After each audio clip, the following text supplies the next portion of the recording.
enfermedades, los daños que me pueda llegar a causar un medicamento no solamente depende del medicamento en sí, sino que también depende de cómo lo use, ¿bien? Del uso que le doy. Si yo lo uso mal al medicamento, obviamente puede aparecer una enfermedad. Entonces, ¿qué es el uso racional de medicamentos? La definición de uso racional de medicamentos es la definición de Nairobi, ¿sí? Definición de Nairobi. Se los digo por qué. Porque en el final por ahí les suelen preguntar la definición de Nairobi, bien, y uno dice, ¿qué es esto que me están preguntando? Y es lo mismo que estamos viendo acá, ¿sí? Entonces, chicos, ¿qué es el uso racional de medicamentos? Para que se lo estudien y les sea mucho más sencillo estudiar, porque a la definición se la tienen que saber de memoria, pero tienen que saber explicarla, ¿bien? ¿A qué me refiero con esto? ¿Qué es el uso racional de medicamento? Bueno, aquella situación que se produce cuando un paciente recibe un tratamiento acorde a sus necesidades clínicas, por una dosis y una vía de administración acorde a sus requerimientos individuales, durante un tiempo óptimo y al menor costo posible para él y para la comunidad. Ustedes no lo pueden dar así en el final, porque están diciendo una definición que capaz demuestra que se la estudiaron de memoria. Entonces, ¿qué tienen que hacer ustedes? Explicar la definición. ¿Cómo lo tendrían que dar a esto en un final?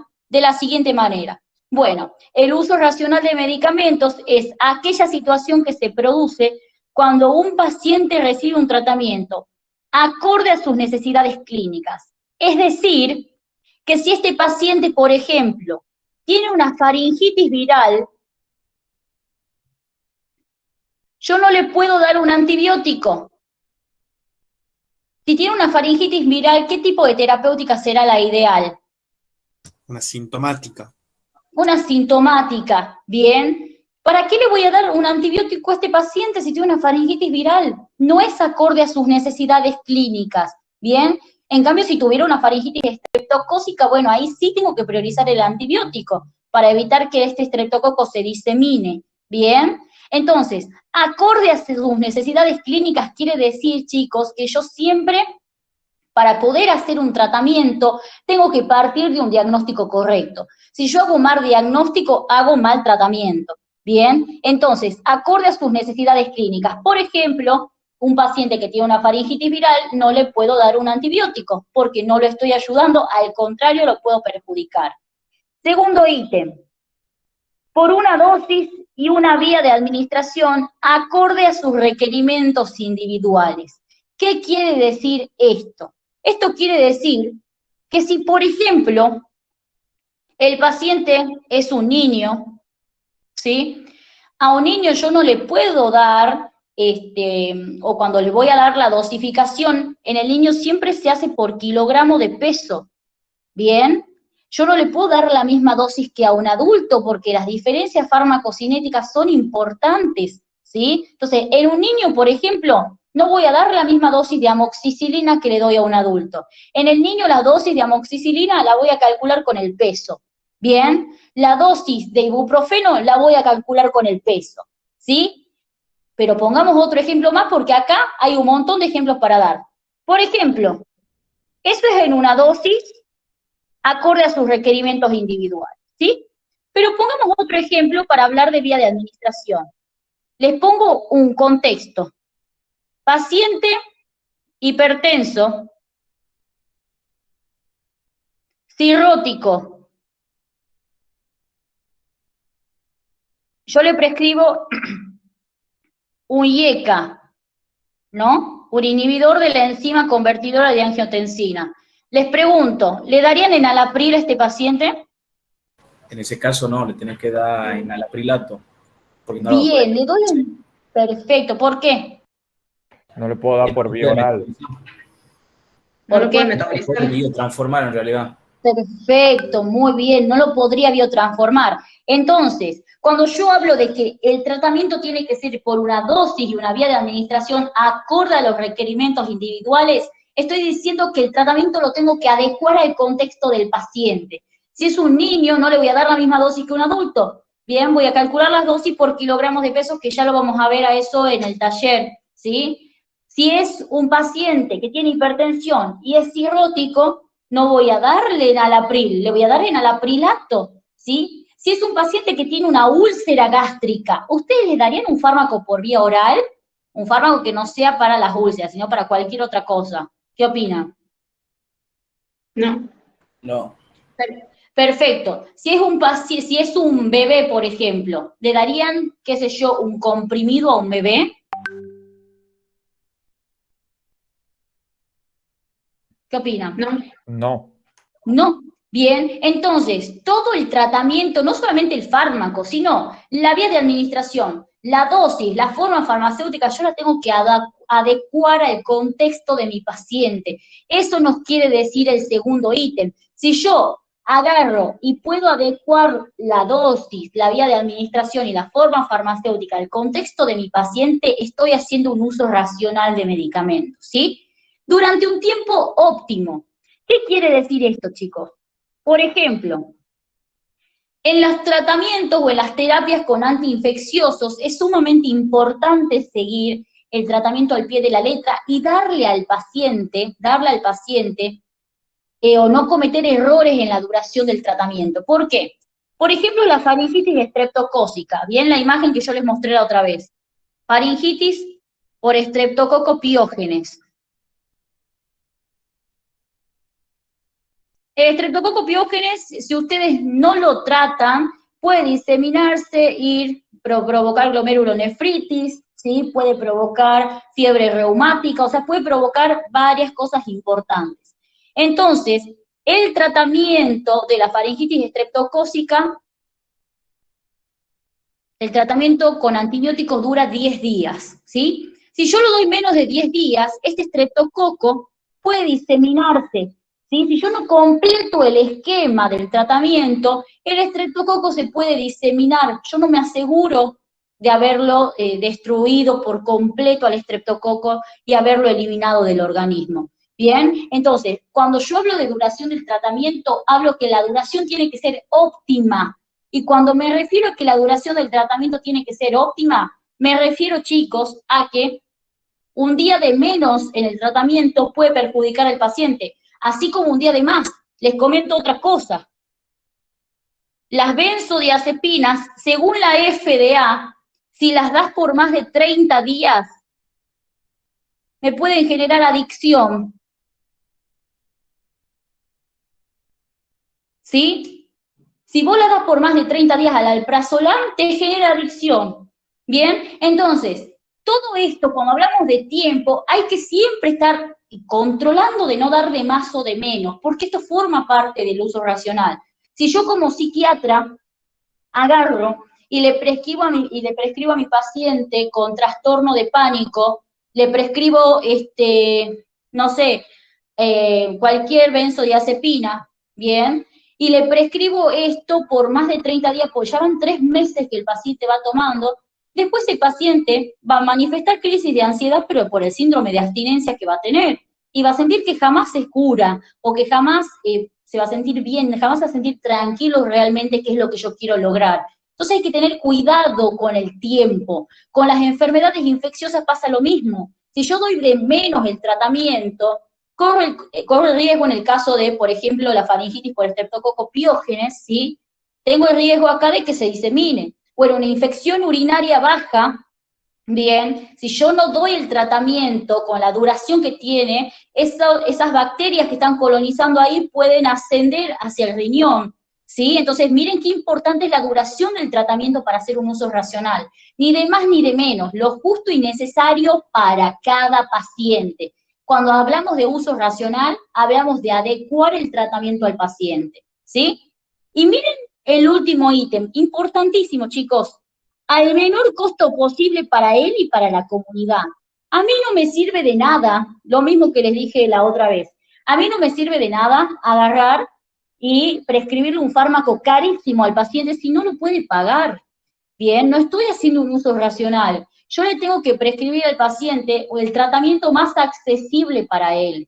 Bien, lo que según, obviamente todo esto se charla con el paciente, bien, según su economía, digamos, tratar de preguntarle a qué tipo de tratamiento o cuánto es su presupuesto para saber yo qué medicamento le voy a prescribir, preguntarle si tiene obra social, si no tiene obra social, todo eso tengo que averiguar antes de prescribir, no puedo tirar a prescribir a lo loco cualquier cosa sin saber si el paciente lo va a poder conseguir o no.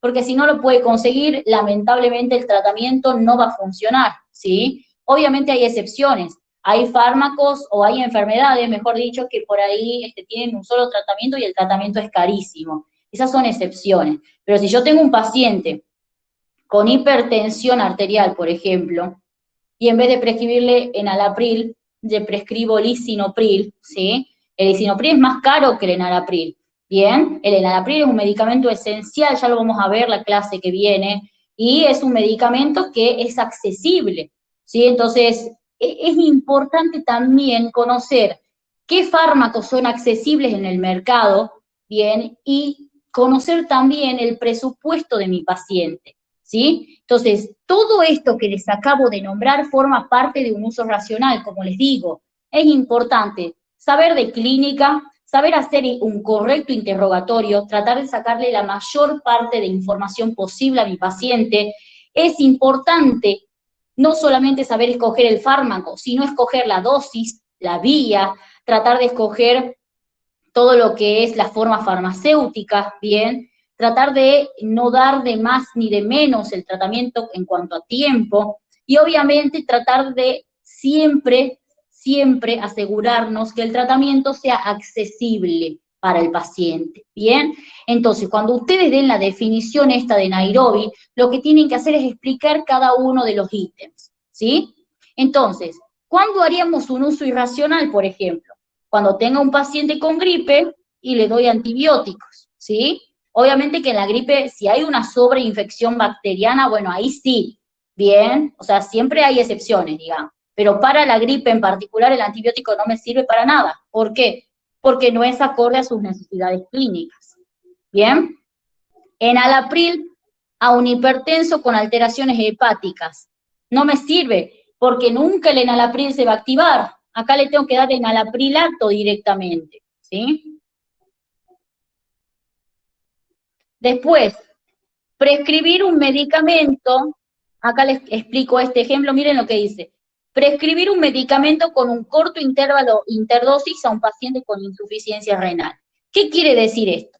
Cuando yo les hablo, chicos, de intervalo e interdosis, son todos, capaz para muchos de ustedes, conceptos nuevos. Estoy hablando del famoso cada cuánto lo tengo que tomar, ¿sí? O sea, cada cuántas horas se tiene que dar el tratamiento, ¿bien? Por ejemplo, tenemos un fármaco A que se da cada 8 horas, ¿bien? O sea que el cuerpo, el organismo, demora 8 horas en eliminar el fármaco, ¿sí? En una insuficiencia renal, el riñón pobrecito es incapaz de excretar correctamente los fármacos. En un paciente con insuficiencia renal, este fármaco A, que normalmente se tendría que excretar cada 8 horas, en un paciente con insuficiencia renal capaz demore 16 horas, ¿bien?, en excretarse. Entonces, ¿qué tengo que hacer yo en esta situación? Yo a este tipo de pacientes, cuando tienen insuficiencia renal, lo que tengo que hacer es tratar de darles un fármaco que tenga un alto intervalo interdosis, ¿bien? O, por ejemplo, este mismo fármaco A que les dije yo que en un paciente normal tarda 8 horas en eliminarse, ¿sí? En este paciente con insuficiencia renal tarda 16. Entonces, ¿qué quiere decir esto? Que al paciente normal, que tiene su riñón normal, ¿no? Yo le voy a dar la primera dosis y la segunda dosis a las 8 horas. Pero yo les hago una pregunta. Al paciente con insuficiencia renal, le dan la primera dosis. ¿Le darían la segunda dosis a las 8 horas? ¿Qué opinan? No. No. ¿Por qué? ¿Por qué opinan que no? A ver. Porque se intoxica. Se puede intoxicar, exactamente, porque no es lo mismo, chicos, un riñón sano que un riñón enfermo. El paciente que tiene riñón sano, yo le doy cada 8 horas el medicamento y yo sé que a las 8 horas la primera dosis va a estar eliminada, entonces le puedo dar tranquilamente la segunda. Pero si le doy este mismo fármaco que normalmente tarda 8 horas en eliminarse, le doy este mismo fármaco a un paciente con insuficiencia renal, yo no le puedo dar la segunda dosis a las 8 horas, porque sé que ese paciente tiene alteraciones renales, sé que no se va a eliminar la primera dosis a las 8 horas, va a tardar un poco más. Entonces, si yo le diera al paciente con insuficiencia renal este fármaco a las 8 horas, o sea, si le doy la segunda dosis a las 8 horas, estoy haciendo un uso irracional, porque el pobre paciente no terminó de eliminar la primera dosis y yo ya le estoy dando la segunda. Se puede intoxicar ese paciente, ¿bien? Entonces, también saber elegir el intervalo interdosis, chicos, forma parte del uso racional de medicamentos. ¿Se entiende eso, no? Sí. ¿Sí? ¿Los demás? Sí, Flor. Bien, todo esto lo vamos a ver en cinesis igual de nuevo, pero lo quiero como darle una introducción, ¿bien? Acá, bueno, estos antibióticos por menos de 5 días no están así porque hay infecciones urinarias bajas que se puede dar un tratamiento por 3 días también, ¿sí? Pero acá pueden poner antibióticos por menos de 5 días en una faringitis estreptocócica. Bien, cuando el tratamiento dura 10 días, el tratamiento de la faringitis estreptocócica. Entonces yo le doy por menos de 5 días, ese estreptococo va a migrar a todos lados. Bien, y obviamente acá también les pongo, prescribir un medicamento que no esté dentro de los medicamentos esenciales o que sea muy costoso. Yo les comento algo nada más, ¿no? Esto lo vamos a ver en medicamentos. Pero cuando yo hablo de medicamento esencial, estoy hablando de un medicamento accesible. Bien, hay una lista que lanza la OMS, que es una lista de medicamentos que tienen como los famosos precios cuidados, bueno, tienen como precios cuidados, digamos, ¿sí? O sea, son precios accesibles para que toda la comunidad pueda acceder. Bien, si yo prescribo un fármaco, si prescribo un fármaco, por ejemplo, para una enfermedad prevalente, y el fármaco que le estoy prescribiendo al paciente no está dentro de los esenciales, estoy haciendo un uso irracional, porque estoy haciendo que el paciente gaste más al pedo si hay el mismo fármaco o un análogo de ese fármaco que haga lo mismo, ¿sí? Está dentro de la lista de los medicamentos esenciales. ¿Para qué voy a prescribir algo más costoso si tengo el esencial? Bien, no tiene sentido. O también prescribirle un medicamento muy costoso a un paciente que quizás no lo puede comprar.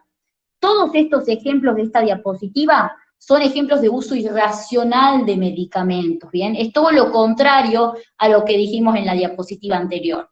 ¿Se entiende la definición de Nairobi y cómo la tienen que explicar, chicos?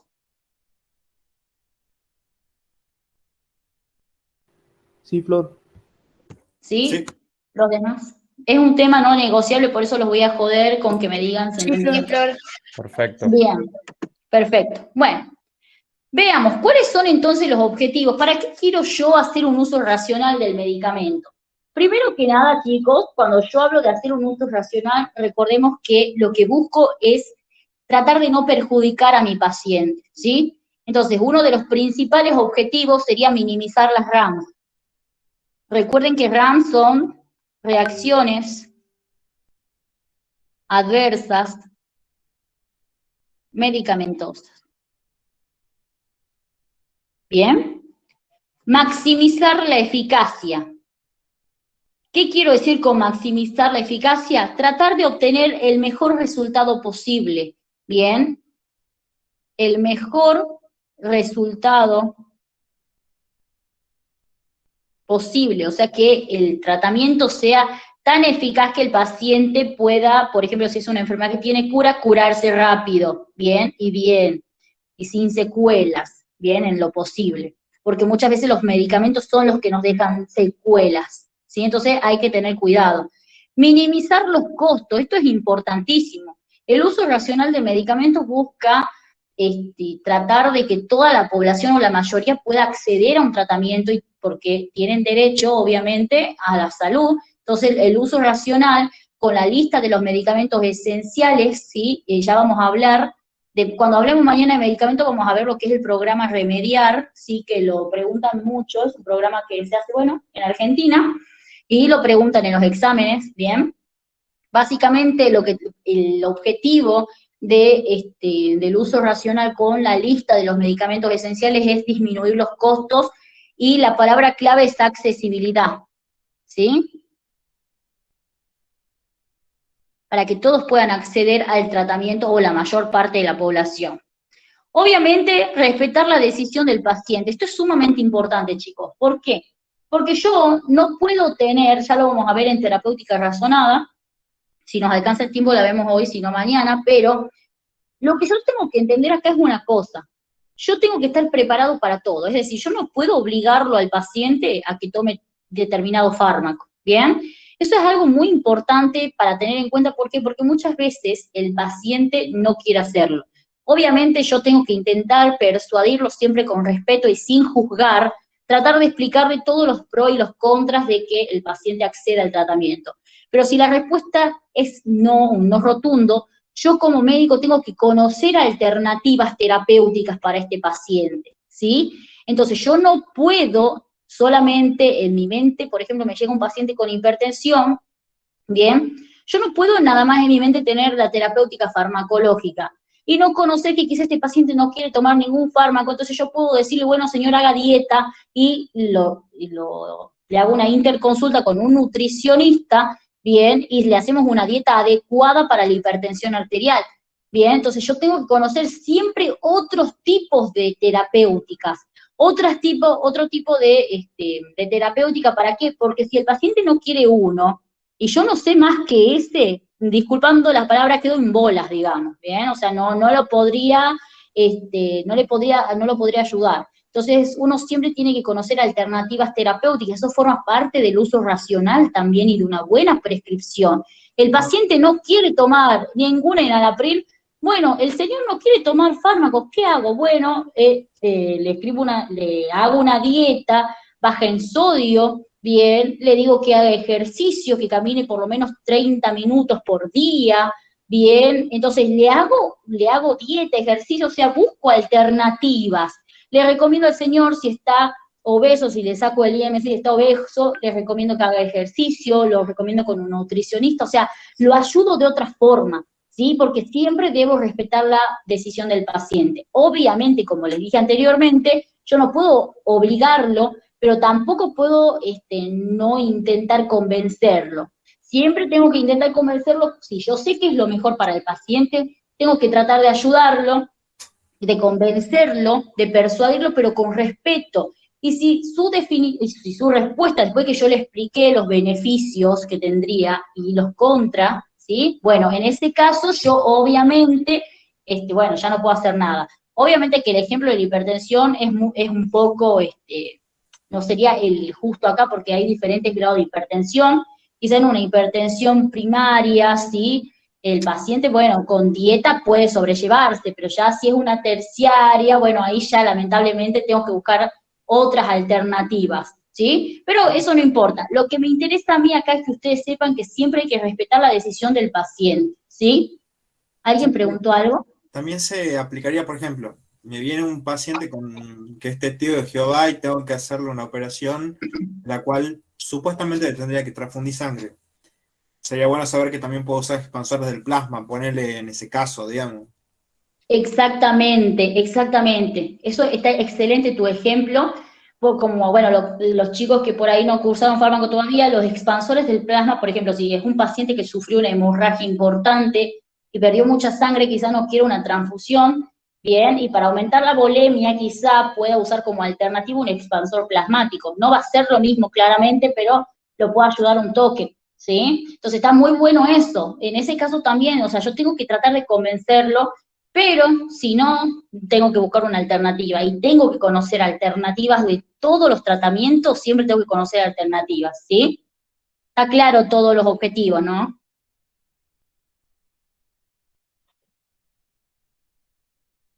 ¿Claro o no? Sí. Bien. Bueno, acá un cuadrito que les pongo. Bien.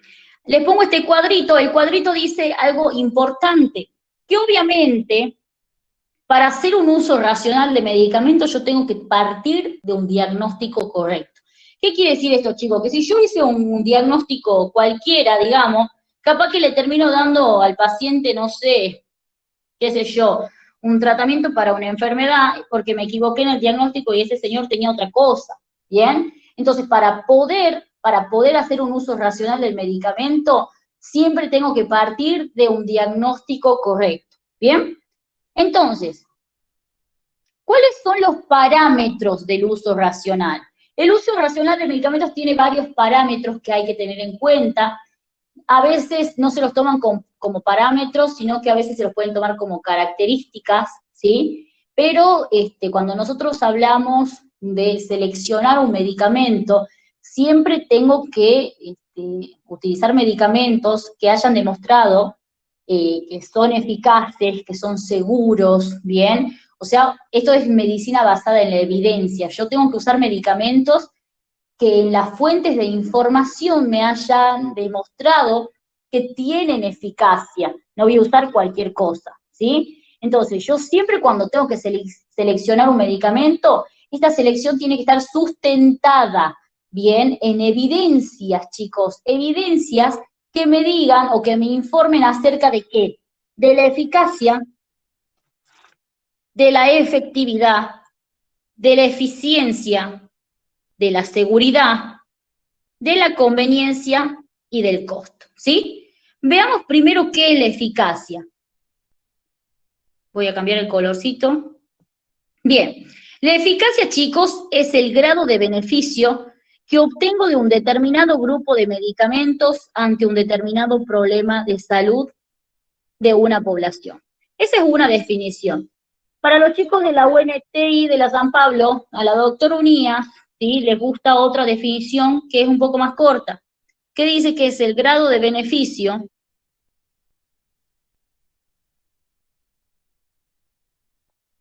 que obtengo de un fármaco en un determinado problema de salud. Es prácticamente lo mismo, ¿vieron? Pero como por ahí son medio como quisquillosos con las definiciones, ustedes por las dudas estudian esto también. Grado de beneficio que obtengo de un fármaco ante un determinado problema de salud, ¿sí? ¿En qué fase del ensayo clínico se comienza a estudiar la eficacia terapéutica? En la 2. Bien. ¿Y en qué fase del ensayo clínico se determina la eficacia terapéutica? En la 3. Bien, chicos. Entonces la eficacia se determina en la fase 3. ¿Y por qué? De paso aprovechamos para ir repasando. ¿Por qué la eficacia terapéutica se determinará en fase 3 y no en fase 2? Porque ahí tengo un grupo de población más heterogéneo. Perfecto, muy bien. Una población más variada, una población más heterogénea, una población más parecida a la real. Excelente, ¿sí? Entonces eso es la eficacia. Aquí, cuando hablamos de eficacia, siempre tienen que aclarar ustedes que es en el contexto de un estudio clínico, ¿bien? Por ahí hay apuntes dando vueltas que dicen población ideal. Bueno, eso no le gusta a los doctores, ¿sí? Entonces ustedes digan que se da en el contexto de un estudio clínico, ¿bien? Específicamente en fase 3. Ahora, nosotros dijimos en la clase pasada que una cosa es la eficacia que se muestra, o sea, el beneficio que nosotros mostramos ante una patología en la fase 3, y otra cosa muy distinta es el beneficio que se muestra cuando el fármaco ya está en el mercado. Es decir, quizás nosotros obtenemos un 100% de eficacia en fase 3, pero cuando lo llevo al mercado obtengo un 80%. Bien, o sea, la efectividad es la eficacia puesta a prueba, chicos. Es lo mismo, es el grado de beneficio que obtengo de un fármaco ante un determinado problema de salud. Bien, anoten ahí la definición, es la misma, ¿no? Grado de beneficio que obtengo de un fármaco ante un determinado problema de salud en una población real. Aquí sí tienen que aclarar que es en una población real, o sea, en fase 4. La efectividad es la eficacia puesta a prueba. ¿Realmente este fármaco cuando esté en el mostrado, cuando esté en el mercado va a mostrar un 100% de beneficio? ¿Será real esto? Bueno, entonces, como la población de fase 4 es diferente a la de fase 3 porque es mucho más multitudinaria, porque son pacientes que tienen hasta 2, 3 enfermedades, que toman hasta 5, 6 medicamentos, ¿bien? Todo esto, chicos, todo esto que les acabo de decir, puede modificar la eficacia que yo obtuve en fase 3. Y a eso se le llama efectividad, a la eficacia puesta a prueba, la eficacia en una población real, ¿sí? Entonces, la definición de efectividad es la misma, pero tienen que aclarar que es en una población real, o que es en fase 4, ¿sí? En fase de farmacovigilancia, ¿bien? Ahora, ¿qué es la eficiencia, chicos? Cuando nosotros hablamos de eficiencia, estamos hablando de establecer, ¿sí?, una relación. Ustedes tienen de todo esto que les estoy diciendo acá, tienen un resumen subido en mi Drive, ¿bien? En la parte de resúmenes, en la carpeta de resúmenes, ahí tienen un resumen de uso racional y de terapéutica razonada, ¿bien? Ya le voy a mandar, o sea, le tengo que agregar un par de cositas, pero el de toda la clase de hoy, ese resumen sí está subido, así que después lo pueden ver en la carpeta de resúmenes, ¿bien? Pero bueno, volviendo al tema. Cuando yo hablo de eficiencia, estoy hablando de una relación entre el costo y la efectividad. Porque ya estoy en el mercado, entonces no podemos hablar de eficacia. ¿Cómo voy a hacer para entender la eficiencia? Agarro una balancita, bien, y dibujo así. Acá voy a poner costo y acá efectividad. ¿Sí?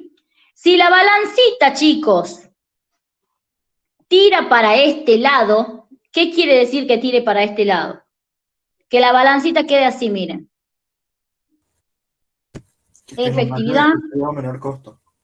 Excelente, muy bien. Que la efectividad pese más que el costo, es decir, que la efectividad sea alta y el costo bajo. Yo estoy hablando de un fármaco eficiente, ¿bien? Entonces, cuando yo hablo de eficiencia, estoy hablando de obtener la efectividad al menor costo posible. Esto, ¿por qué les aclaro esto de la balanza? Porque en el programa ustedes pueden ver que dice relación costo-efectividad. Cuando yo hablo de relación costo-efectividad, estoy hablando de eficiencia, ¿sí? Es decir, la relación costo-efectividad tiene que ser más alta la efectividad que el costo. Si la efectividad es más alta que el costo, el fármaco es eficiente, ¿bien? Porque la eficiencia es la efectividad al menor costo posible. Mayor efectividad conseguida al menor costo posible. Es decir, que pese la efectividad más que el costo, ¿sí? Eso es la eficiencia, ¿bien? Obviamente, chicos, obviamente, o sea, un fármaco, yo siempre tengo que estudiarme los beneficios, pero también los riesgos. Entonces, un parámetro que no puedo pasar por alto cuando voy a prescribir es la seguridad. ¿Y qué es la seguridad? Nadie se estudia nunca la definición de seguridad, ¿sí? ¿Qué es la seguridad? Parámetro relacionado con la frecuencia con la que aparecen las reacciones adversas y la gravedad de las mismas, ¿sí? Frecuencia de aparición y gravedad. Si un fármaco, acá les aclaro, no existe un fármaco que sea libre o que esté libre de RAMs, todos tienen reacciones adversas, o sea, no puedo pretender que un fármaco no tenga ninguna RAM. Quizá hay algunos organismos que no las manifiesten, ¿no? Por ejemplo, yo me tomo un antibiótico y a mí no, o sea, no tengo ninguna RAM, digamos, por lo menos notoria, pero mi hermana, por ejemplo, toma antibióticos y siempre tiene epigastralgia, bien, o sea, le duele el estómago. Entonces, los organismos reaccionan diferente, claramente, pero no hay ningún fármaco que no tenga RAMs. Entonces, ¿cuándo voy a decir yo? ¿Cuándo en medicina, esto es algo muy importante, cuando en medicina y en farmacología hablo de seguridad? Cuando el riesgo es aceptable, ¿bien? Por ejemplo, no es lo mismo una apendicectomía que una cirugía a corazón abierto. En las dos tengo riesgos, ¿bien? Pero, ¿cuál va a ser más segura, entre comillas, la apendicectomía? Tengo menos riesgos que en la de corazón abierto. O sea, tanto en medicina como en farmacología, la seguridad se mide según el riesgo, ¿bien?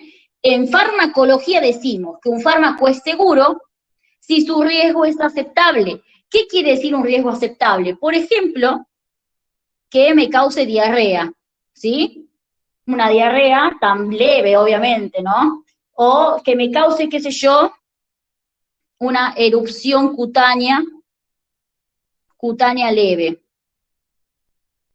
Ahí estamos hablando de un fármaco seguro, porque lo único que puede causar este fármaco es una erupción cutánea leve, quizás, ¿sí? Pero no es lo mismo que hablar de un antineoplásico que me causa hemorragias digestivas, alopecia es cuando se pierde el cabello, ¿sí? Alopecia, que me causa pérdida de peso, bien, o sea, la seguridad se basa en el riesgo. Cuando el riesgo es aceptable, es decir, cuando la RAM es leve, yo puedo decir que el fármaco es seguro, pero si la RAM es grave o aparece en toda la población, por ejemplo, todos los pacientes que toman antineoplásicos tienen las RAM, o sea, no hay ninguno que no la vaya a manifestar, ahí hablamos de un fármaco poco seguro, ¿sí?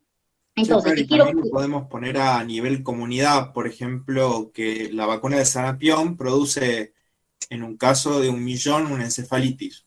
Entonces sigue siendo bueno poner la vacuna de sarampión porque los efectos adversos de sarampión son mayores, digamos. Bien, ese es otro parámetro que es riesgo-beneficio, pero sí está relacionado con esto. Sí, ya lo vamos a ver. Pero sí está relacionado, exactamente. Vos tenés que hacer siempre un riesgo-beneficio en todo. Bien, la vacuna del sarampión obviamente puede causar encefalitis, la Sputnik puede causar shock anafiláctico, pero en pacientes que tienen, chicos, antecedentes, ¿sí? O sea, sigue siendo peor, digamos, o sea, en el paciente que, esto les comento porque también les preguntan de las vacunas, después si quieren podemos ver un poco de eso, no hay problema, pero en la Sputnik una de las cosas que te dicen siempre es que si no tenés antecedentes de alergia, por ejemplo, ¿bien? Porque puedes desarrollar un shock anafiláctico, ¿sí? Las vacunas Entonces, Meuli pregunta un montón. Sí, Meuri repregunta, olvídense, por eso ya vamos a ver un poquitito de vacuna. Pero lo que dice su compañero de las vacunas de sarampión, todo eso es de riesgo-beneficio que ahora lo vemos, ¿sí? Pero lo que a mí me interesa acá es que cuando por ahí uno lee muchas cosas, bueno, a mí me encanta debatir en Facebook, ¿no? Pero es como que muchas veces uno lee muchas cosas que están mal y que obviamente no todo el mundo las sabe, ¿no? Pero por ejemplo, un caso de cualquier fármaco o un fármaco que produzca, qué sé yo, se muere una persona por un fármaco o, no sé, qué sé yo, le sale una enfermedad a una persona por un determinado fármaco y todo el mundo empieza a decir que este fármaco no era seguro. Sin embargo, después agarramos y vemos que se lo usó de manera irracional. Cuando veamos receta, hoy vamos a ver receta, ¿sí? Y le voy a contar un caso que pasó con un señor que lo llevó a perder su matrícula médica, ¿bien? Pero bueno, eso no importa ahora. Lo que me refiero acá es que no hay un fármaco 100% seguro, ¿bien? Ningún fármaco es 100% seguro, eso quiero que quede claro desde ya. Pero cuando nosotros hablamos de un fármaco seguro, chicos, estamos hablando sí o sí de un riesgo leve, un riesgo que no me va, una RAM que no me vaya a producir, qué sé yo, no sé, un arranque no me vaya a producir hemorragia digestiva, sino que me provoque un sarpullido, ¿bien? Entonces, eso es importante que ustedes sepan, siempre que yo voy a prescribir, estoy asumiendo un riesgo, ¿bien? Yo asumo un riesgo cuando prescribo, y por eso tengo que conocer la seguridad de los medicamentos, ¿sí? Otro parámetro que los REMIL toman es la conveniencia. Cuando yo hablo de conveniencia, estoy hablando de parámetros en el que se analizan distintos aspectos relacionados al paciente. Cuando en el final les pregunten, ¿a quién hace referencia la conveniencia? Al paciente.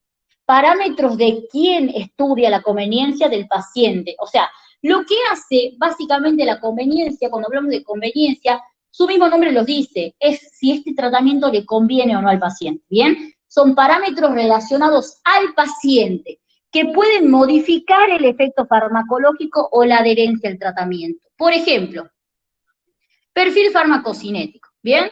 Si yo sé que mi paciente tiene insuficiencia renal, no le voy a dar un fármaco que se elimine principalmente por riñón, porque ese fármaco no le conviene, ¿bien? Le puedo dar, por ejemplo, en el caso de los beta bloqueantes. Beta bloqueantes son fármacos que se utilizan para patologías cardiovasculares, entre otras, ¿sí? Si este paciente tiene insuficiencia renal, bien, yo le puedo dar, si tengo que elegir un beta bloqueante, no le voy a dar atenolol, que yo sé que el atenolol se elimina principalmente por riñón. Le puedo dar carvedilol, que se elimina por heces, ¿bien? Entonces, miren qué importante es conocer la farmacocinética de los medicamentos, bien, de todos los fármacos. Porque si yo sé que el atenolol se elimina por riñón, ¿para qué le voy a dar ese beta bloqueante a mi paciente con daño renal? En vez de darle el carvedilol que se excreta por heces, ¿bien? Si yo le doy el atenolol, este paciente va a tener problemas para excretar este fármaco, ¿sí? Entonces, miren qué importante, chicos, es conocer la farmacocinesis de todos los fármacos que ustedes van a ver. Es súper importante, porque eso me dice si yo le puedo o no dar ese fármaco a mi paciente, ¿sí? Entonces, cuando hablo de perfil farmacocinético, hablo de si el paciente tiene algún problema o alguna patología en los órganos implicados en los procesos farmacocinéticos, como el riñón o el hígado, por ejemplo, yo tengo que tratar de buscar un fármaco que se adapte a eso, ¿sí? Como les digo, si yo sé, no puedo prescribir jamás un fármaco si yo no conozco su farmacocinesis. Si yo no sé, por ejemplo, esto de que el atenolol se elimina por orina, o por riñón en realidad, se excreta por riñón y se elimina con la orina. Bien, si yo no sé que el atenolol se excreta por riñón, entonces yo, chicos, le voy a agarrar a un paciente que tenga algún problema renal y se lo voy a dar y lo voy a estar perjudicando cuando hay alternativas terapéuticas que se excretan por otras vías, ¿sí? Entonces, cuando hablo del perfil farmacocinético, dos cosas me interesan. Conocer el perfil farmacocinético del fármaco, conocer la farmacocinesis del fármaco, y conocer a mi paciente, bien, importantísimo, ¿sí? Contraindicaciones. ¿Qué es una contraindicación? Son situaciones en las cuales no están indicados los fármacos. Chao, o sea, no es una definición muy difícil, ¿bien? Situaciones en las cuales no están indicados los fármacos. Ahora, dentro de las contraindicaciones, chicos, tenemos contraindicaciones relativas.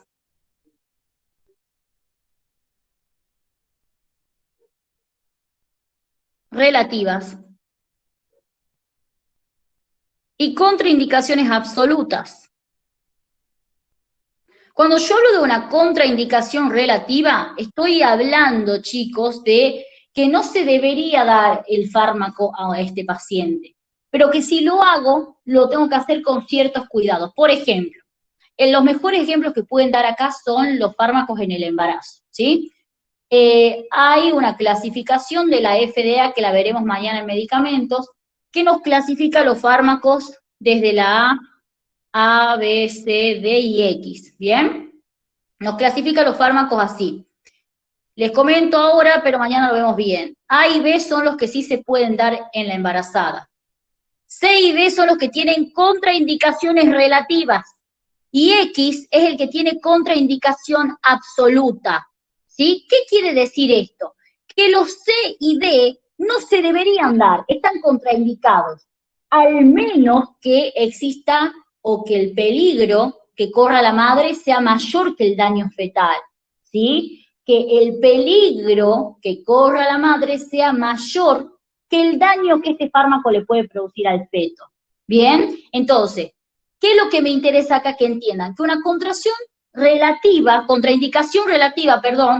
es cuando no se debería dar, salvo en ciertas circunstancias o teniendo ciertos cuidados.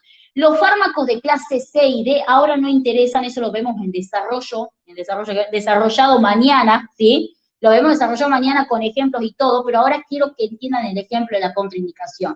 Los que son de clase C y D son fármacos que no se deberían dar en el embarazo, pero que haciendo una relación riesgo-beneficio, si el beneficio que va a obtener la madre es mayor al riesgo fetal, entonces sí lo puedo dar, ¿bien? Están contraindicados, salvo en ciertas excepciones o teniendo ciertos cuidados. Lo puedo administrar teniendo ciertos cuidados.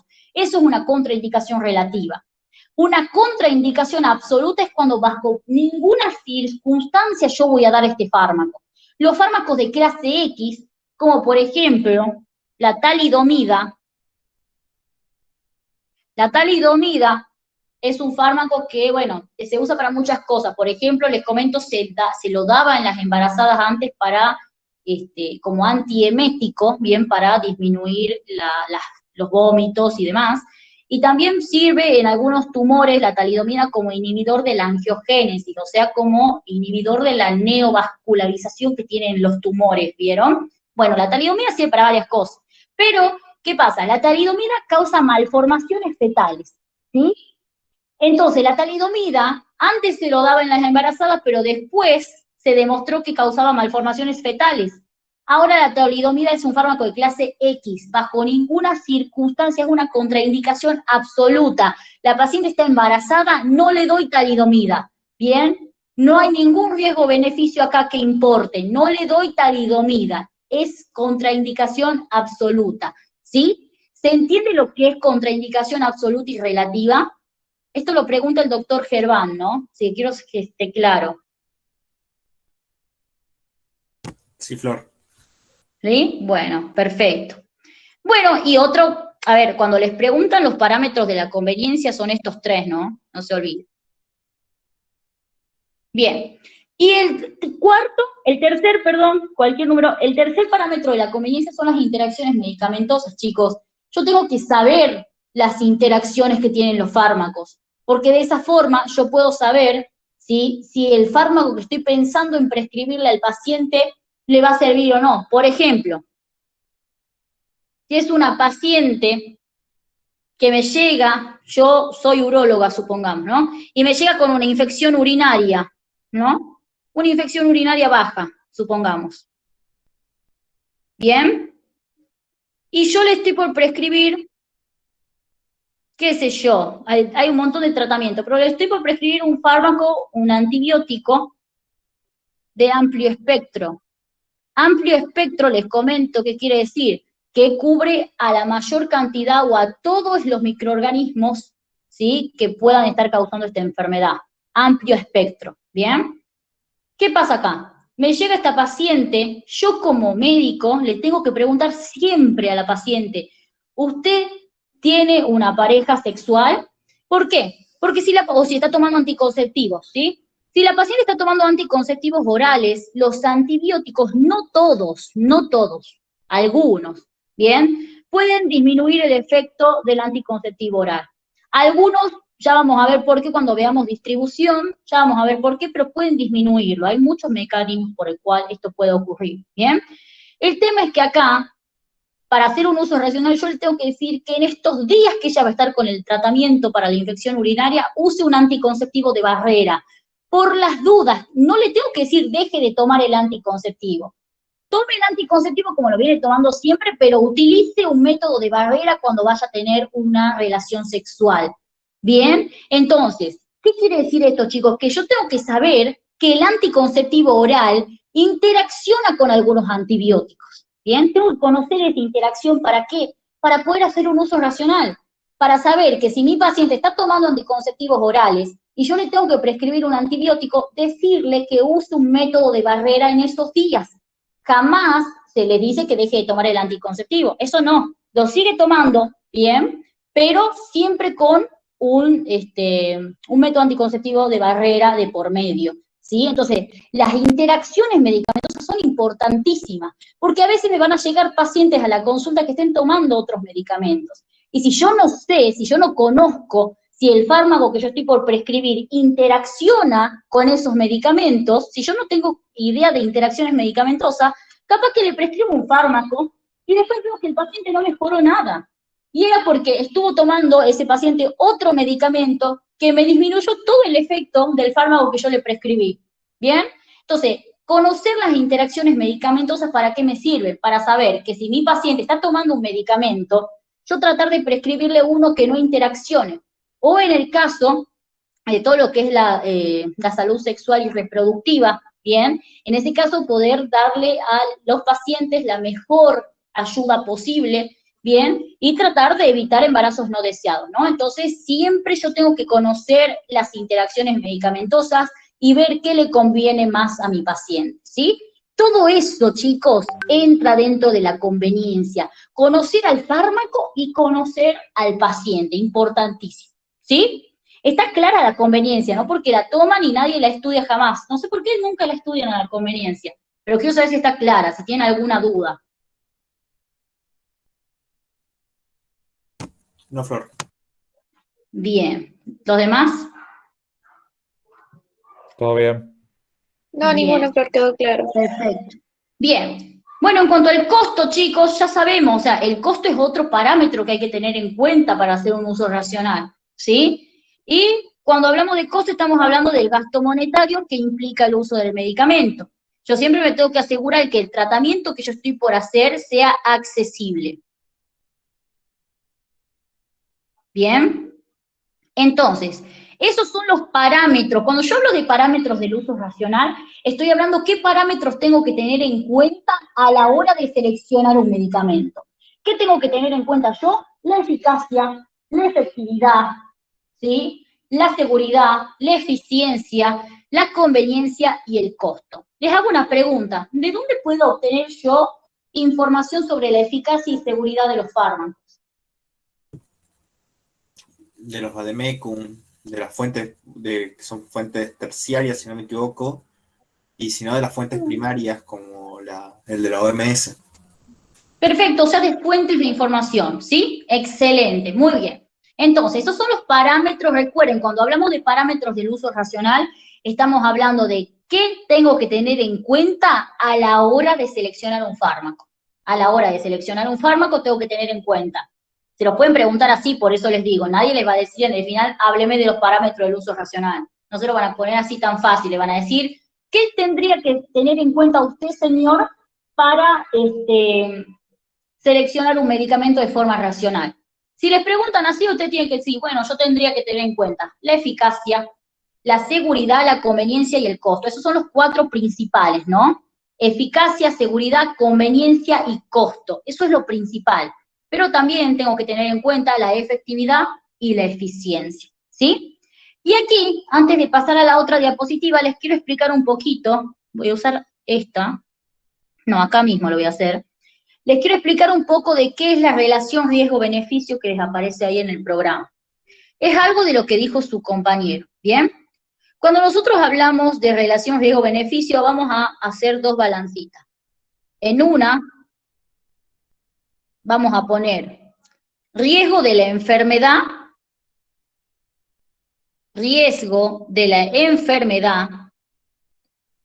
y en la otra vamos a poner riesgo del fármaco. ¿Sí? Acá les voy a poner así, riesgo de la enfermedad y riesgo del fármaco, ¿sí? ¿Qué es lo que me interesa a mí que sepan acá? Que si la balanza tira para este lado, es decir, que si el riesgo de la enfermedad es mayor que el riesgo del fármaco, ¿lo darían o no lo darían a este tratamiento? Sí. Sí lo darían, porque el riesgo de la enfermedad en el cáncer, chicos, el riesgo de los antineoplásicos es alto, ¿sí? Son fármacos poco seguros, pero el riesgo de que el cáncer evolucione por sí solo es mucho más grave. Entonces, lo que yo tengo que comparar siempre es riesgo-riesgo, ¿bien? ¿Para qué les hago esta balanza? Para anclarla con la de riesgo-beneficio, ¿sí?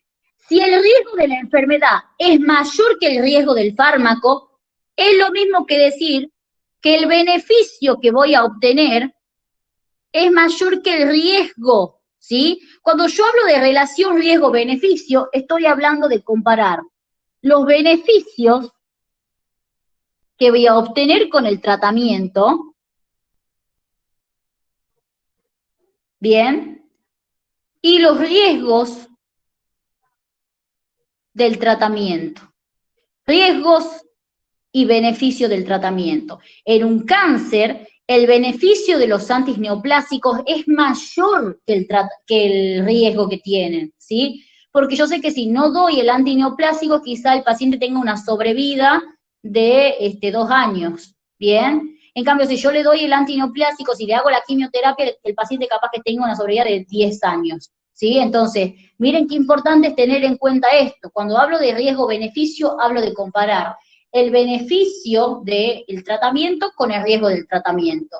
¿Y cómo puedo yo obtener o darme una idea del beneficio del tratamiento comparando el riesgo de la enfermedad con el riesgo del fármaco? Si el riesgo de la enfermedad pesa más que el riesgo del fármaco, ¿sí? Entonces este fármaco va a ser beneficioso, ¿bien? Y si el beneficio pesa más que el riesgo del propio fármaco, entonces el tratamiento sí lo tengo que dar. Cuando yo hablo de relación riesgo-beneficio, aplica para los fármacos, por ejemplo, que yo les decía recién, que tenían contraindicaciones relativas, ¿bien? En estas situaciones yo siempre tengo que hacer un riesgo-beneficio. Si el beneficio que va a obtener el paciente es mayor que el riesgo, entonces el tratamiento lo puedo dar tranquilamente, ¿sí? Está claro lo que es un riesgo-beneficio, ¿no? Siempre tengo que hacer esas balancitas, ¿bien? ¿Claro o no? Claro. Bien. Ustedes Sí, Flor. contéstenme porque si no pienso que pasa como la otra vez que se cortó el... Bueno, entonces chicos, ¿qué cosas tengo que tener en cuenta yo para hacer un uso racional del medicamento? Primero que nada, lo primero de todo, es partir de un diagnóstico correcto, ¿sí? Acá les pongo. Se lo voy a escribir acá, en una hoja de abajo mejor. Acá. Para hacer un uso racional,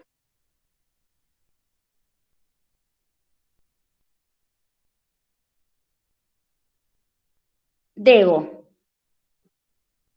partir de un diagnóstico correcto. Todo esto que estoy diciendo está en el resumen, ¿no? Pero bueno, igual ustedes lo tienen que anotar. Diagnóstico correcto es decir, si yo diagnostico mal, voy a dar cualquier tratamiento, ¿bien? Segundo, chicos, tengo que hacer una buena prescripción.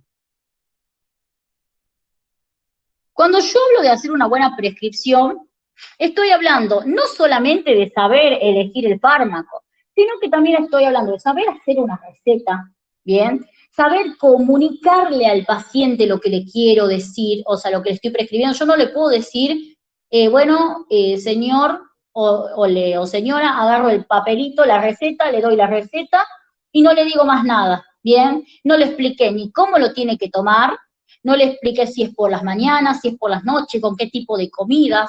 Hay fármacos como las tetraciclinas, por ejemplo, que no se dan con los lácteos. Yo todo eso se lo tengo que explicar al paciente. Entonces, no solamente es escribir la receta, sino que explicarle, ¿bien? Entonces, todo eso forma parte de una buena prescripción. No es solamente hacer la receta, chicos, es saber transmitirlo, ¿bien? Importante. Segundo, el fármaco que elijo tiene que ser o tiene que haber demostrado eficacia y seguridad. Siempre, ¿bien? Tercero, cuarto, tengo que adaptar el tratamiento al contexto del paciente.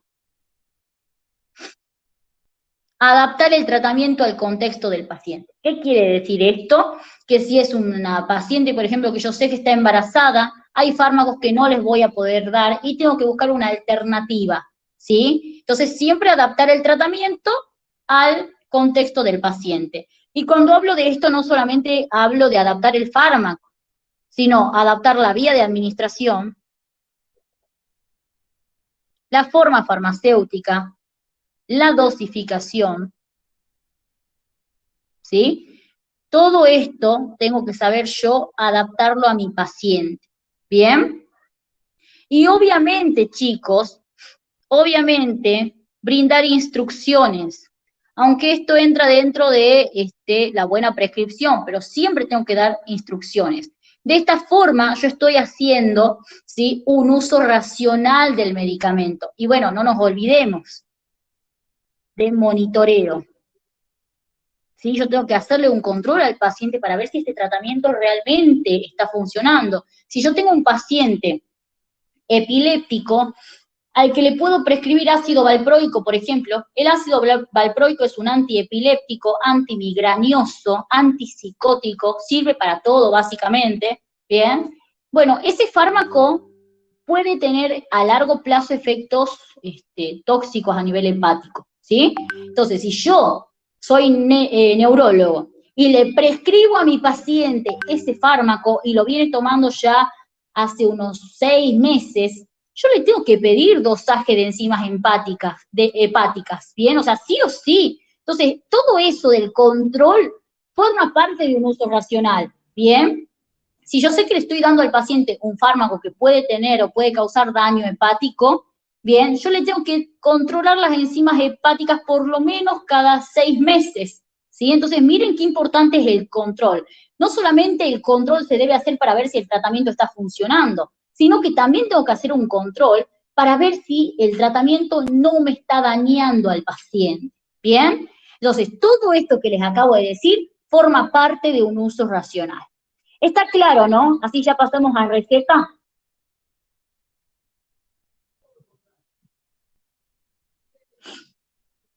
¿Claro o no? Sí, claro. Sí. Sí, claro. Bien, bueno. Entonces, ahora sí pasamos a la segunda parte de la clase, que lo tenemos que anclar en realidad. Entonces nosotros acá dijimos que para usar correctamente los medicamentos tengo que realizar una correcta prescripción, ¿bien? Y para hacer una correcta prescripción tengo que seguir los pasos de la terapéutica razonada. Pero antes de ver terapéutica razonada o prescripción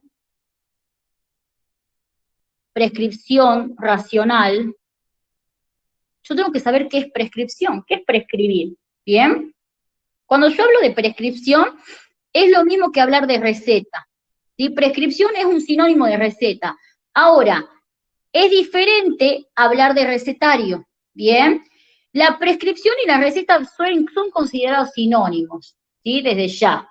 Cuando hablamos de prescripción, chicos, estamos hablando de un documento médico legal. Es un documento médico legal, desde ya, ¿sí? Por medio del cual los médicos prescriben o indican o dispensan, también lo pueden decir, una medicación a un paciente, ¿bien?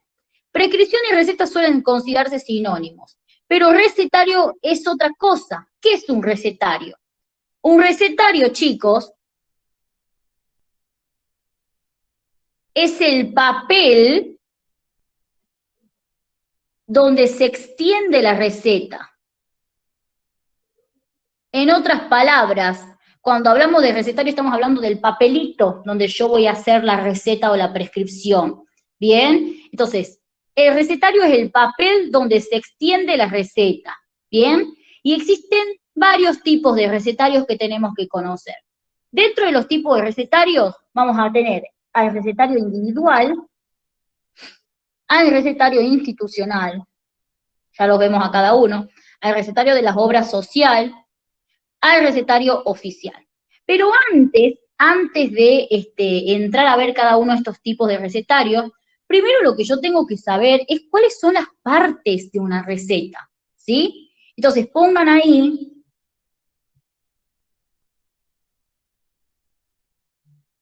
voy a hacer un cuadradito, ¿cuáles son las partes de una receta? Esto es sumamente importante a la hora de prescribir. Yo tengo que saber cómo hacer una receta, ¿bien? ¿Cuáles son las partes de una receta? Las recetas tienen varias partes, chicos. Tienen un encabezado o encabezamiento, acá lo ponemos, yo les voy a ir poniendo a la par con flechitas. ¿Sí? Encabezamiento. Bien. Tenemos también, chicos, dentro, o sea, acá yo les voy a contar, porque lo que dice el libro, ¿sí? No siempre es lo que se hace en la práctica. Ustedes lo que tienen que saber es qué se hace en la práctica, ¿bien? Entonces, ¿qué es lo que tenemos nosotros? El encabezamiento. ¿Qué va en el encabezamiento? En el encabezamiento va nombre, suele ir información, ¿sí? Que puede ser el nombre del médico o de la institución. El encabezamiento varía según el tipo de recetario, ¿bien? Varía según el tipo de recetario. Ya lo vamos a ver. Pero entonces tenemos el encabezamiento donde por lo general va el número de matrícula del médico, va ya sea el nombre de la institución, del médico, del consultorio, siempre y cuando tengamos en cuenta los tipos de recetario. El encabezamiento entonces puede variar, ¿sí? Después del encabezamiento tenemos la superinscripción.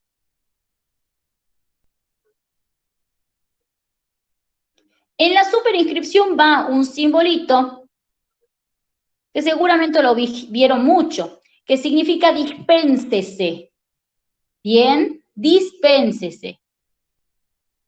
Dispénsese. Eso como, bueno, les comento que significa, no es que le vayan a tomar eso, ¿bien? Pero significa dispénsese, ¿bien? Después de la superinscripción, chicos, va la inscripción. Y ahora sí quiero que presten atención.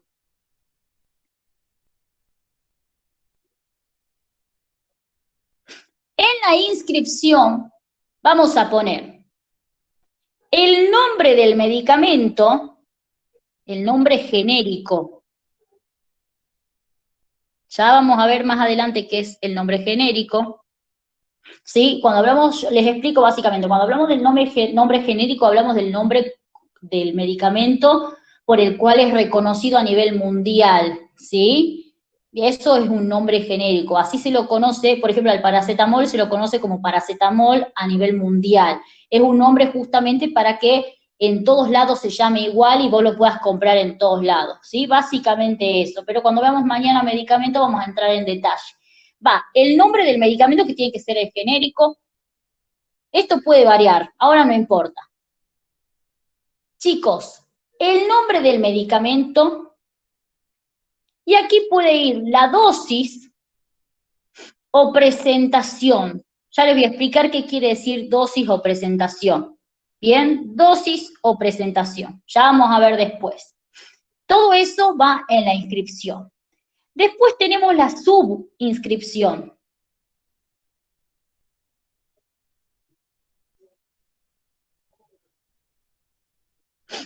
En el caso de la subinscripción, tenemos que poner la forma farmacéutica, ya vamos a hacer un ejemplo, la forma farmacéutica y la cantidad. Bien, forma farmacéutica y cantidad. Ya vamos a poner un ejemplo para que todo esto se entienda, pero primero veamos las partes. Entonces, encabezamiento, va el nombre del médico o de la institución dependiendo del tipo de recetario. La superinscripción que va a RP, bien. Acá en la superinscripción hay una cosa que no lo dicen los libros, pero se hace en la práctica, suele ir el nombre del paciente, bien. Nombre del paciente, ¿sí? Después tenemos la inscripción, en donde va el nombre genérico del medicamento con su dosis o presentación, ya vamos a ver qué quiere decir esto. Tenemos la subinscripción, en donde ponemos la forma farmacéutica y la cantidad.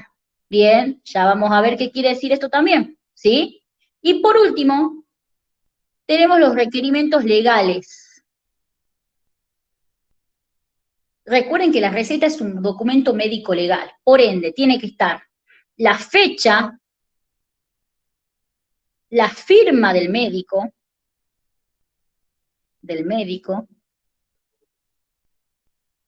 y el sello del médico, ¿sí?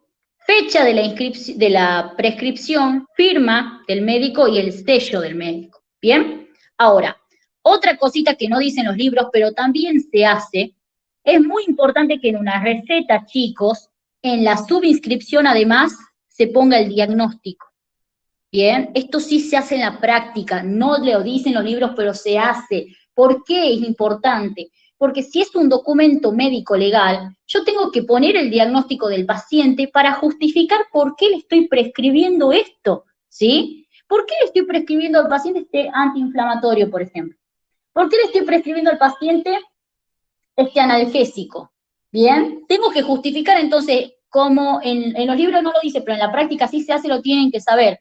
Bien, en la subinscripción, además de ir la forma farmacéutica y la cantidad, puede ir el diagnóstico del paciente también, ¿sí? Entonces, esa es la estructura de la receta, pero lo apliquemos a un ejemplo para que se entienda bien, ¿sí? Entonces, yo lo voy a hacer en esta hojita y ustedes me van a decir qué voy a poner en cada uno, ¿bien? ¿Por qué les hago esto? Porque, por lo menos en la UNT, la doctora Unía sí les dice, saquen una hoja y hagan una receta en pleno final, ¿bien? Entonces quiero que lo sepan bien. ¿Alguien preguntó algo? Sí, yo quería saber, ¿tenemos que saber la 25.649? las leyes no, pero sí lo tienen que saber al número, ¿bien? La ley, ¿sí? Eso lo vamos a ver mañana cuando hagamos prescripción racional, porque ahora no creo que lleguemos con el tiempo, pero les comento, chicos, acá lo que nos dice su compañero, hay dos leyes en realidad, ¿sí? Cuando nosotros hablamos de la ley, las leyes de prescripción, ¿sí? Estamos hablando de leyes que nos obligan o que nos dicen que todas las recetas, ¿sí? Tiene que sí o sí estar escritas con el nombre genérico, ¿bien? Sí o sí. Cuando nosotros hablamos de la ley, le pongo acá el número de la ley, porque sí lo preguntan en el final, no tienen que saber la ley, no por las dudas, pero sí el número. La ley 25.649 es la ley que nos dice que los medicamentos se prescriben con el nombre genérico. Y les comento otra cosita acá, ¿bien? Que esta ley, además de decirnos que se tiene que prescribir sí o sí por el nombre genérico, nos dicen, chicos, que además es muy importante que, bueno, si se ponen a leer la ley esta, nos menciona lo importante de hacer las recetas con letra entendible. Si bien no hay que hacer una letra hermosa, pero hay que hacer una receta con letra entendible, lo más entendible que se pueda, ¿sí? Y esto es más que nada, ¿por qué? Porque yo les comento, que hay un señor, un médico, ¿sí? Que hizo una letra ilegible en la receta, ¿bien? Y este señor le prescribió un medicamento que no importa cuál es a la paciente, ¿sí? Un medicamento X. Pero cuando la paciente llevó esta receta a la farmacia, el farmacéutico entendió otra cosa porque la letra era ilegible, claramente, y le prescribió otro fármaco, o le dio otro fármaco, digamos. Y la paciente terminó muriendo por un shock anafiláctico, o sea, una alergia al fármaco que le prescribió, ¿bien? Entonces, ¿qué es lo que pasa? Hay muchas veces que cuando uno hace una letra ilegible en las recetas, que son cosas que sí se hacen, encima no debería, pero sí se hace, puede confundirse el nombre del medicamento. Y el farmacéutico capaz me termine dando otras cosas por lo que entendió, ¿bien? Y este médico que yo les comento perdió la matrícula, porque hizo una letra totalmente ilegible, parecía que decía otra cosa menos el medicamento que él quería prescribir. Entonces, estas leyes también hablan de esto. Esta ley 25.649 es la ley nacional, esto es en Argentina, ¿no? La ley nacional de prescripción por nombre genérico.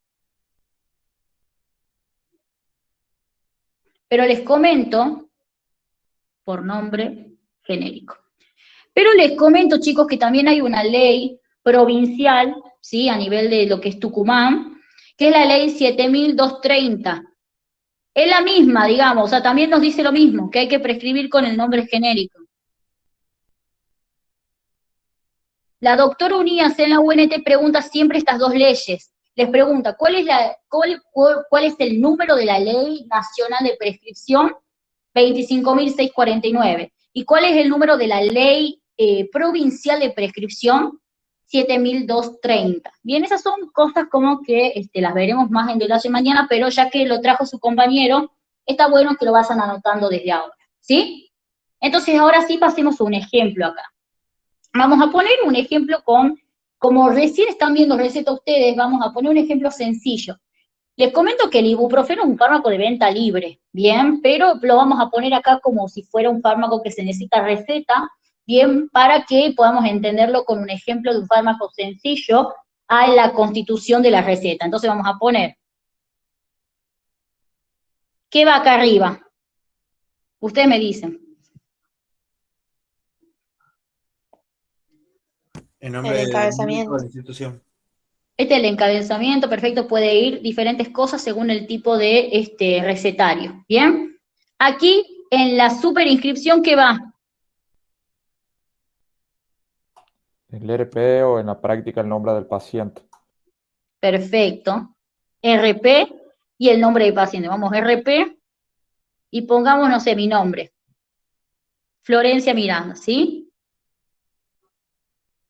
Pongamos así. Bien. Después, ¿qué va en la inscripción, dijimos? El nombre El nombre genérico del y la medicamento. dosis o presentación. Bien, ibuprofeno.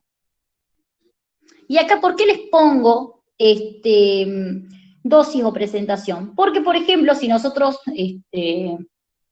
al ibuprofeno lo vendemos en comprimido, bien, el ibuprofeno en comprimido, por ejemplo, lo podemos encontrar de 400, 600 miligramos, supongamos, ¿no? Lo podemos encontrar de diferentes pesos. Si fuera ibuprofeno en comprimido, pondríamos así: ibuprofeno 600 miligramos, porque acá va la dosis o la presentación. En la subinscripción, ¿qué iría? La forma farmacéutica y la Bien, cantidad. entonces, perfecto. Entonces pondríamos comprimido, que es la forma farmacéutica, y supongamos que venga por 10. ¿Qué quiere decir esto? Que vienen 10 comprimidos, ¿sí? Entonces, así sería la prescripción si el ibuprofeno fuera en comprimido. Ibuprofeno 600 miligramos, comprimidos por 10. Cuando hablamos de cantidad acá, hablamos de cuántos vienen, ¿sí? 10 comprimidos, por ejemplo. Pero, ¿por qué arriba yo le pongo dosis o presentación? Porque en el caso de que este fuera un ibuprofeno para niños, esto sería diferente.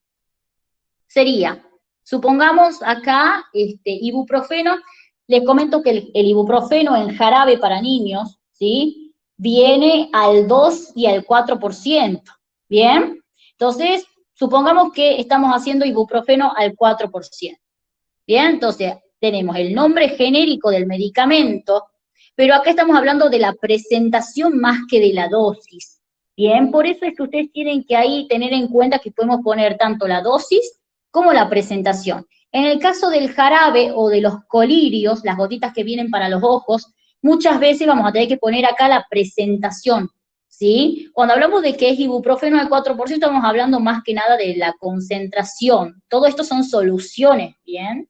Entonces estamos hablando de la concentración. Entonces sería ibuprofeno 4%. La forma farmacéutica, que es jarabe, y cuando hablamos acá de la cantidad, o en el caso de los jarabes, tenemos que poner de cuántos mililitros viene el jarabe, ¿sí? Puede venir, por ejemplo, de 100 mililitros. ¿Bien? Entonces, esto puede variar de acuerdo a la forma farmacéutica. Ustedes sepan, con que se sepan la del comprimido está bien, pero yo les explico por qué podemos poner dosis o presentación arriba. Podemos poner, si es un comprimido, viene la dosis. ¿Por qué? Porque los comprimidos ya vienen con su dosificación. Pero si es un jarabe, en el caso del jarabe de ibuprofeno, ustedes saben que si es para niños, la dosis se hace por kilogramo de peso. Entonces no voy a poner ninguna dosis preestablecida acá. Ya vamos a ver dónde tiene que ir, ¿no? Ojo con eso, ya les voy a decir. Pero quiero que sepan que este sería el orden correcto, ¿bien? En este caso del jarabe. Con que ustedes se sepan uno de los dos ejemplos está perfecto, pero les aclaro que esto sería la presentación al 4%, ¿sí? ¿Alguien ahí? Sí. Pero en este caso, por ejemplo, es jarabe. Yo tendría que poner, en este caso, 4% cada 5 mililitros. Porque eso está bien lo que vos decís. Vos podés poner 4% solamente porque el ibuprofeno vos lo pedís al 2 y al 4%. Pero ¿qué pasa? Vos en la cantidad tenés que poner el peso total, o sea, la cantidad de mililitros que trae el jarabe en sí. Ahora, cuando vos haces el cálculo de dosis en el chiquito, te puede dar, por ejemplo, que le tenés que dar 7 mililitros, ¿bien? Cuando lo que vos me decís, 7 mililitros, ponelo 5, es la dosis que tiene que recibir el paciente, pero eso no debería ir en esta receta, ¿bien? Esto va en el esquema terapéutico, que ya vamos a ver dónde se pone, ¿sí? Pero cuando hablamos de la presentación, estamos hablando acá de la concentración. Vos podés poner al 2% o al 4%, ¿bien?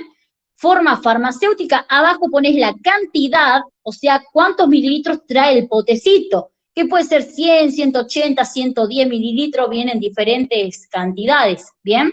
Pero eso que vos me decís de poner 5 o 7, cuando ya haces el cálculo de dosis, eso se pone donde va el esquema terapéutico, ¿sí? No sé si era esa tu pregunta. Sí, no, el tema es que comúnmente cuando veo suspensiones siempre dice 4%, 2% cada tantos mililitros. Entonces vos sabés que en 5 mililitros tenés el 4%. Claro, pero eso, o sea, sí o sea, podés ponerlo, digamos, pero te va a servir más como orientación para que vos calcules la dosis, pero para ir a comprar, porque vos tenés en cuenta que esta receta es para ir a comprar el ibuprofeno, ponele. Obviamente el ibuprofeno es de venta libre, pero hagamos de cuenta que sea con receta.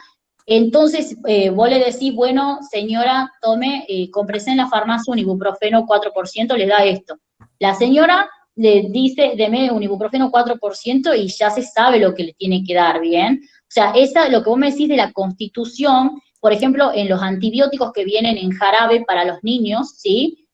Ahí sí puede ser un poco más importante aclararlo, pero de todas formas todo este tipo de data te sirve más para el cálculo de la dosis, más que para comprarlo te sirve para calcular vos la dosis, ¿sí? Lo podés poner, o sea, ustedes van a ver que también incluso te ponen el nombre comercial a la par, o sea, te ponen, por ejemplo, paracetamol y tafirol, entre paréntesis, o sea, hay muchas variaciones, ¿sí? Pero yo les estoy acá dando como la base general. Hay muchas cosas que se pueden poner, de hecho, les comento que también se puede poner la dosis acá. Yo agarro y calculo la dosis de acuerdo al peso del chiquito y me dieron 7 mililitros, entonces tengo que poner 7 mililitros, supongamos, cada 8 horas. Yo lo puedo poner acá también en la subinscripción, pero eso no es, o sea, lo puedo poner sí, pero no es lo más correcto, ¿sí? Entonces, como te digo, pueden haber muchas variaciones en la receta, pero ustedes tienen que saber lo básico y lo que se debería hacer, digamos. Ahora, después cada médico puede adaptar la receta como más le parezca, siempre y cuando se cumplan las diferentes normas, como poner el nombre genérico o hacer una letra que por lo menos se lea bien, ¿sí?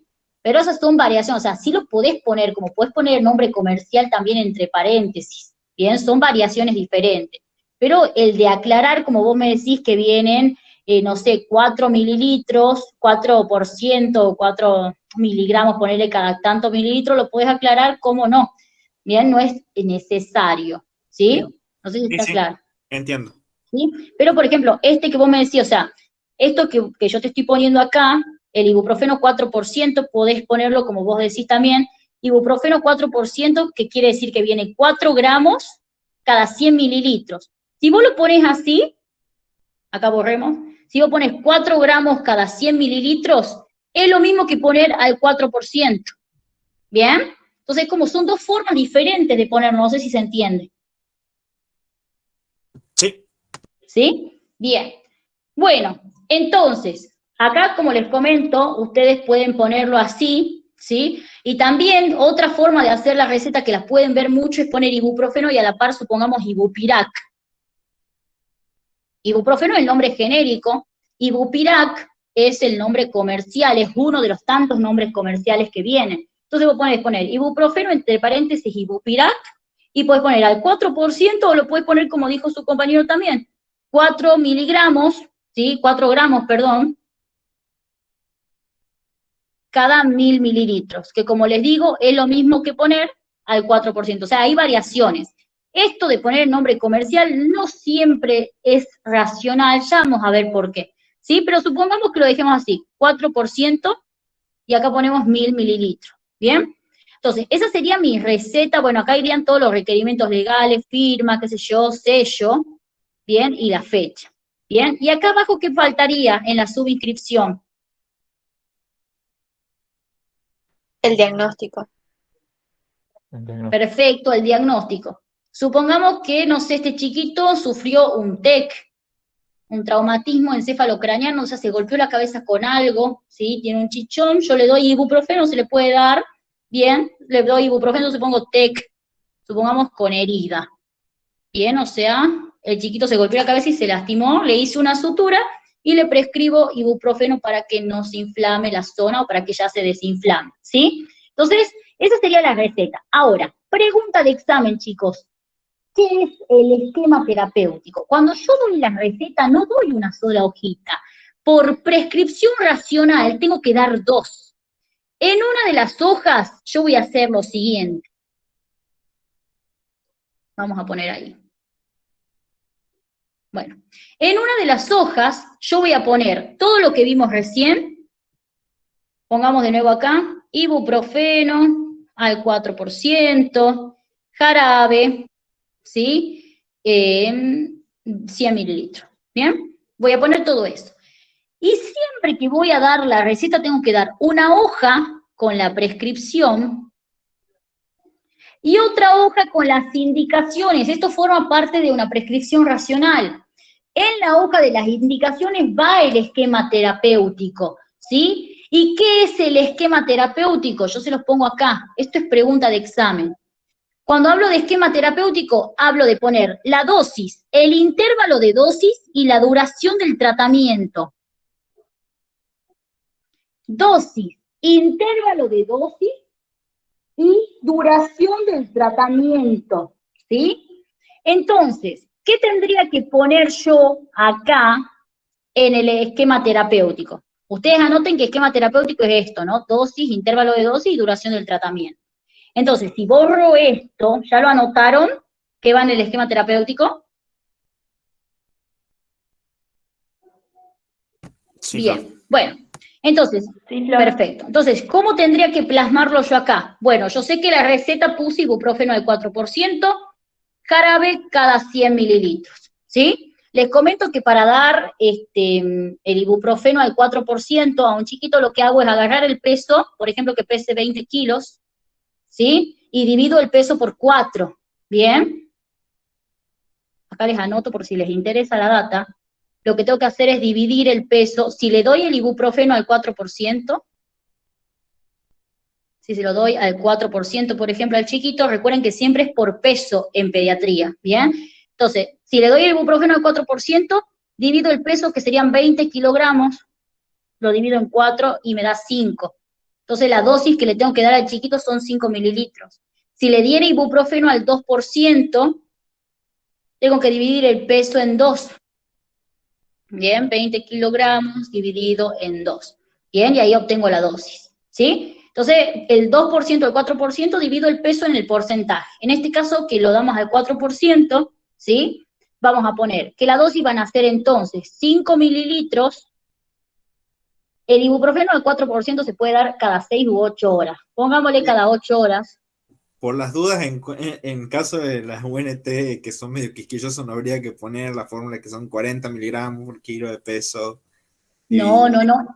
¿Sabés por qué no? Eso lo tenés que hacer vos, ¿sí? Vos lo tenés que hacer para vos. Pero en la receta no lo podés poner, porque eso es lo que te queda el paciente y no lo va a entender No, capaz. si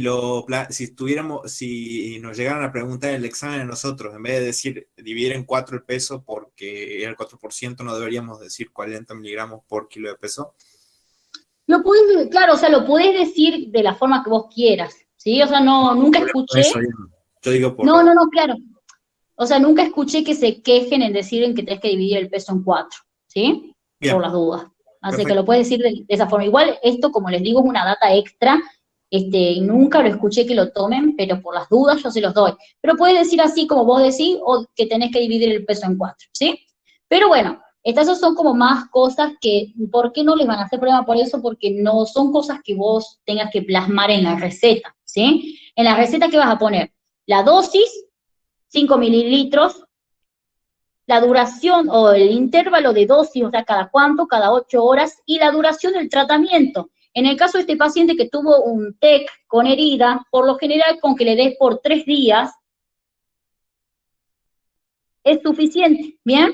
Entonces, así lo escribo, chicos, esto porque la UNIA sí hace hacer recetas y les pide que la hagan en el pleno examen, ¿sí? Entonces, cuando ustedes hagan la hoja de las indicaciones van a poner dosis, intervalo de dosis y duración del tratamiento. No vayan a querer hacer esto que estoy por hacer acá, ¿no? Dosis, 2 puntos, 5 mililitros, intervalo de dosis, cada 8 horas, y duración del tratamiento, cada 3 días, o sea, por 3 días, ¿bien? No van a querer hacer eso, lo tienen que poner así, como si estuvieran haciendo realmente la receta, ¿bien? Esto para que ustedes si lo puedan estudiar está bien, pero a la hora de hacerlo, lo tienen que poner así, ¿bien? Ahora, les comento acá una cosa. Muchas veces el esquema terapéutico lo suelen poner en la misma prescripción. El problema con esto es que hay recetarios que se quedan, los farmacéuticos. Hay recetarios, ya vamos a ver mañana, cuando veamos medicamentos, vamos a ver que hay algunos recetarios que se los queda el farmacéutico. Entonces, si yo puse acá la dosis, el intervalo de dosis, acá, estaba señalando con mi dedo como si ustedes me estuvieran viendo. Si yo lo puse acá, a la dosis, al intervalo de dosis y a la duración del tratamiento, ¿cómo va a saber el paciente después cada cuánto lo tiene que tomar si esta hoja se la quedó el farmacéutico? ¿Sí? Entonces, es muy importante, chicos, la hoja de las indicaciones. Y en la hoja de las indicaciones no solamente van a poner el esquema terapéutico, sino también pueden poner, por ejemplo, si se toma o no con las comidas, si se toma en ayunas, si se toma con las comidas, lo pueden poner también, qué sé yo, si hay ciertos alimentos con los que no se debería tomar. En la hoja de las indicaciones puede ir varias cosas, porque son las indicaciones. Pero ojo, nunca escribirlo sin explicarle al paciente, ¿no? Yo escribo y todo lo que escribo le tengo que explicar sí o sí al paciente. Era parte de comunicar o explicar cómo va a ser el tratamiento, ¿bien? Pero con que ustedes digan que ahí va el esquema terapéutico, está perfecto, ¿sí? ¿Está entendido, chicos, cómo se tiene que hacer la receta que lleva una hoja que va a la prescripción y en la otra van las indicaciones? ¿Está claro eso? Sí, Flor. Perfecto, Flor. Sí, Flor. Bien. Recuerden, acá va, este es un recetario y este también, no es que van a agarrar una hoja cualquiera de una carpeta y van a poner, o sea, en el mismo recetario se ponen las indicaciones también. Son 2 hojitas que se le debe dar al paciente, porque si el paciente le tiene que dar una al farmacéutico, capaz que se la queda. Entonces el paciente, si ustedes vuelcan toda la información en la receta, bien, capaz que el paciente pierde esa información. Por eso es que parte de una prescripción racional es siempre dar una hoja con las indicaciones, donde va el esquema terapéutico, ¿sí? Bien, entonces, esas son las partes de una receta. Volviendo a los tipos de recetario, ustedes van a tener que los recetarios se clasifican en individuales, ¿sí? ¿Alguien iba a decir algo? ¿No? Bueno, yo escuchando voces. Podemos tener el recetario individual, les explico. Cuando hablo de un recetario individual, estoy hablando de un recetario que utilizan los médicos que tienen su propio consultorio, ¿bien? Por ejemplo, en el encabezamiento, o sea, los recetarios se van a diferenciar por su encabezamiento y por la información que tengan. En el encabezado de los recetarios individuales, miren lo que vamos a poner. El nombre del médico y el número de matrícula. No solamente eso, sino que además puede estar el número de teléfono del médico, ¿sí? Y la dirección del consultorio, ¿sí? Entonces, nombre del médico, su número de teléfono, el número de matrícula y la dirección del consultorio. Eso es un recetario individual, los recetarios que usan los médicos que trabajan por aparte, o sea, que tienen su propio consultorio, ¿bien? Ahora, el recetario institucional es todo lo contrario. Cuando hablamos de un recetario institucional, estamos hablando de un recetario de un hospital, de un centro de salud, ¿sí? O sea, de un montón de instituciones, digamos. Por ejemplo, este recetario es del Hospital Alemán, ¿bien? Y miren cómo tiene el nombre de la institución, el encabezamiento es lo que varía, no se olviden. Nombre de la institución, bien, puede tener la dirección del hospital,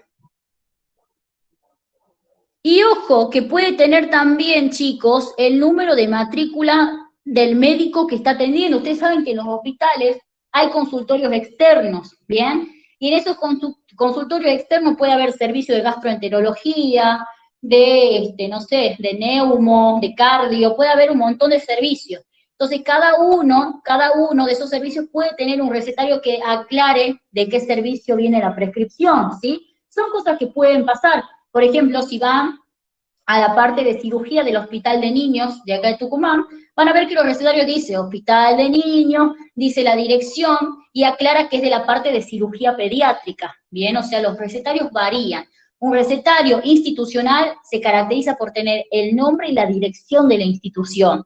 Y de ahí en más puede tener algunas cosas como el nombre o el número de matrícula del médico que está atendiendo al paciente, el nombre del departamento, o sea, le voy a decir, cuando me refiero a departamento hablo de la especialidad, digamos, departamento de cirugía, departamento de cardiología, ¿bien? O sea, pueden variar los recetarios, pero sí o sí el institucional tiene que tener el nombre del hospital o de la institución y la dirección, ¿bien? Después tenemos otro, ¿Qué es el recetario de la obra social? El recetario de la obra social, ¿de quién tiene que tener información? ¿Qué piensan? Del paciente. Perfecto. Del paciente. Del paciente. Los recetarios de la obra social, chicos, tienen información del paciente. Bien. Y es muy importante tener en cuenta esto, porque si falta algún dato del paciente en el recetario de la obra social, muchas veces no se le acepta. Bien. Entonces, el recetario de la obra social tiene esto que es del paciente. Y acá les explico una cosita. Por ejemplo, que venga un paciente a una consulta, ¿sí? Con un recetario de la obra social. Lo que hace el médico, para que obviamente muchas veces en las obras sociales se cubren ciertos medicamentos, ¿no? Para que la farmacia pueda tomarle el descuento o sea, no es que yo voy a escribir el nombre del medicamento acá, ¿no? O sea, lo puedo escribir ahí, sí, pero tengo que darle al paciente siempre, chicos, una hojita, o sea, uno de los recetarios que nosotros vimos ahí arriba, se lo suele abrochar acá, ¿sí? ¿Por qué? Es importante porque acá le puedo escribir todo yo al paciente, bien, le puedo escribir el esquema terapéutico y todo lo demás, o sea, muchas aclaraciones, eso forma parte, no es que solamente con el recetario de la obra social ya hago todo, es muy importante siempre en un recetario común agarrar y darle al paciente información extra, ¿bien? Bueno, eso como una data nada más. Y por último, importantísimo, tenemos los recetarios oficiales. Les explico. Hay muchas veces que uno tiene que prescribir fármacos que tienen el riesgo de causar adicción. Bien, por ejemplo, la morfina. La morfina es un hipnoanalgésico. Es un analgésico, o sea, calma el dolor y aparte es un hipnótico. Bien, o sea, es sedante. ¿Sí? Bueno, entonces, la morfina causa adicción, desde ya. Para este tipo de fármacos existe un recetario especial, o sea, yo no voy a ir con esta receta de acá a comprar morfina, no le voy a prescribir acá al paciente morfina, vaya y compre en la farmacia, no me lo venden ni ahí. Existen recetarios especiales que se llaman recetarios oficiales. Cuando hablamos de un recetario oficial, hay varias cosas a tener en cuenta. Primero, no todos los médicos lo tienen.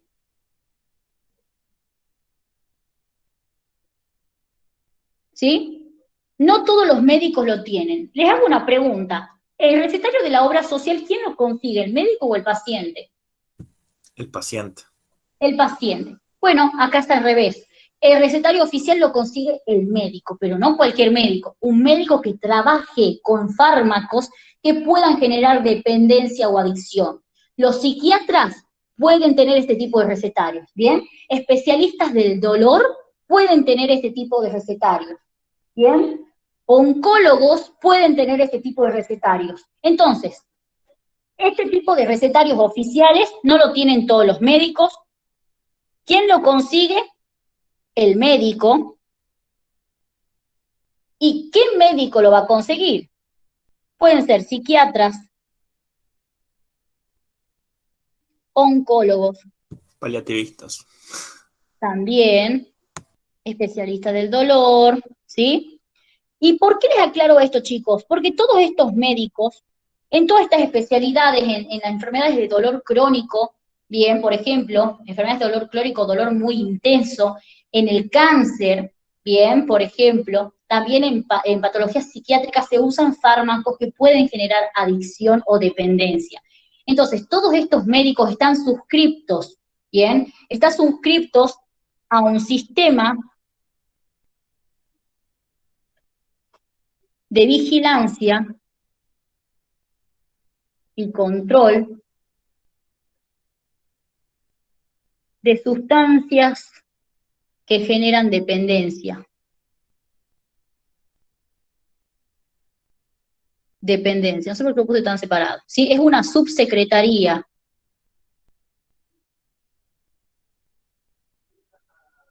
Bien, les explico. Estos fármacos, los que generan dependencia o adicción, son fármacos que tienen que estar fiscalizados, tienen que estar controlados, tiene que controlarse su uso, su venta, para qué se utilizan, para qué fueron prescriptos, es importantísimo. Bien, entonces existe una subsecretaría que se encarga acá en Argentina del control de la prescripción de estos fármacos. los médicos que vayan a trabajar con estos fármacos tienen que estar inscriptos en esta subsecretaría. Y en esta subsecretaría consiguen este tipo de recetarios. Bien, entonces solamente lo pueden conseguir los médicos que trabajen con estos fármacos, ¿sí? Entonces no son recetarios fáciles de conseguir. Y les comento que estos se llaman recetarios por triplicado. Por triplicado. Esperen que haga un poquito más grueso esto. Por triplicado. Cuando yo hablo de un recetario por triplicado, chicos, hablo de que cada vez que a mí me vienen 3 papelitos juntos, ¿bien? O sea, en vez de darme una sola hojita, me dan 3. Ya les voy a mandar por el grupo una foto de cómo es un recetario oficial, ¿bien? Me dan 3 hojitas, ¿sí? ¿Por qué me dan 3 hojitas? O sea, me dan 3 hojitas para cada paciente, ¿no? ¿Por qué? Les explico. De estas 3 hojitas, las 3 las consigue el médico, ¿bien? Ahora, en estas 3 hojitas se pone lo mismo, se pone todo lo mismo, o sea, la receta, digamos. Ahora, una de estas hojitas se la tiene que quedar el médico. Y estas 2 son las que les da el paciente. O sea, de las 3 que vienen, una se queda el médico y le da 2 al paciente. Ahora, de estas 2 que le dio el médico al paciente, el paciente va a la farmacia con estas 2 hojitas, ¿bien? El farmacéutico se queda con una, y esta otra, la tercera, el farmacéutico agarra y la archiva. ¿Para qué la archiva? Para enviarla a la subsecretaría. La subsecretaría que controla, ¿no?, todo esto de las sustancias que generan adicción o dependencia. Entonces, son 3 papelitos, ¿bien? Por cada paciente, por cada prescripción, son 3 recetarios. Uno se lo queda el médico. ¿Para qué se lo tiene que quedar el médico? El médico se tiene que quedar con uno para justificar el por qué prescribió ese fármaco. El médico, estamos hablando de un fármaco que puede generar adicción, entonces el médico tiene que quedarse con un recetario para justificar el porqué de su prescripción. El otro recetario se lo queda el farmacéutico. ¿Para qué se lo quedará? Para justificar la venta. Bien, como les digo, estamos hablando de fármacos que me generan adicción o dependencia. Tengo que justificar por qué lo vendí.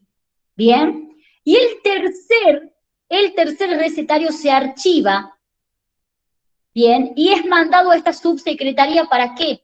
Para realizar un control de todas las veces que se van prescribiendo estos fármacos. O sea, todo esto se llama bajo receta archivada. La receta se tiene que archivar y ser enviada a las autoridades sanitarias que forman parte de esta subsecretaría que me controla la venta y el consumo de estos fármacos, ¿sí? Entonces yo les hago una pregunta. ¿El paciente se queda con algún recetario de estos? No, con ninguno. No. Otro más para con que ninguno. vea la dosis, el intervalo de dosis. Perfecto. Entonces, ¿cómo harían ustedes para que el paciente se acuerde de la dosis, intervalo de dosis que tiene que tomar? ¿Cómo se haría? Un papelito El para terapéutico. que... No, le Perfecto, doy un recetario propio. Perfecto, muy bien. En un recetario común, ahí le agrego al paciente, le vuelvo a poner el nombre del medicamento y le pongo la dosis, el intervalo de dosis, la duración del tratamiento y todas las indicaciones necesarias. Ahora yo les hago una pregunta. ¿Saben para qué existe? Bueno, no les hago una pregunta, les comento. ¿Saben para qué existen estos recetarios? Para que los pacientes no puedan ir con uno de estos a comprar, a fingir, ¿no?, que alguien les prescribió a estos fármacos y comprarlo. ¿Por qué? Porque muchas veces, como estos fármacos generan adicción, ¿sí?, los pacientes por ahí, en el afán de saciar, ¿no?, su adicción, van y quieren comprarlo con cualquier receta. Para evitar, esto podría ser peligroso, porque cuando hablamos de adicción estamos hablando de una RAM importantísima, que es todo un capítulo que lo veremos más adelante. Entonces, ¿qué es lo que pasa acá? El paciente, o para que no se pueda hacer esto, para que no se pueda engañar al farmacéutico, los recetarios para este tipo de fármacos tienen una estructura particular, no son como los recetarios comunes. De hecho, en el propio recetario dice subsecretaría de vigilancia, ya se los voy a pasar una fotito para que lo vean. Pero yo no lo puedo dejar al paciente sin nada, como bien lo dijeron ustedes. Le tengo que dar la dosis, el intervalo de dosis y la duración del tratamiento, agarro un recetario común y le pongo toda la información.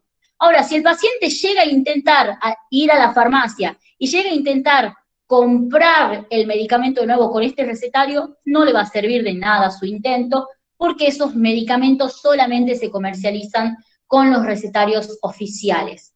¿Está claro los tipos de recetarios, chicos? Entender este que les acabo de explicar es sumamente importante para que después mañana, cuando veamos los tipos de medicamentos según la venta, ustedes entiendan qué significa vender un medicamento bajo receta archivada, ¿sí? Quiero saber si está claro esto. Sí, Flor. Bien, ¿los demás? Mañana lo ampliamos más, pero Sí, Flor. por ahora. Perfecto. Bien. Sí, Flor, se entiende. Bueno, chicos, perfecto. Bueno, entonces hasta aquí llega la clase, ¿sí? Mañana vamos a ver lo siguiente. Vamos a ver terapéutica razonada, que es cortito, y vamos a ver medicamento. Bien, o sea, vamos a ver terapéutica razonada, la segunda parte del Power, y vamos a ver el otro Power de medicamentos que les mandé, ¿sí? No sé si tienen alguna duda con la clase de hoy. Flor, ¿viste que hay veces que los médicos te ponen como esos bonitos de los laboratorios? ¿Los qué? Los bonos de los laboratorios para algún Ah, sí. medicamento. Eso es más que nada cuando el médico tiene como, ¿cómo se llama? No me sale el nombre ahora.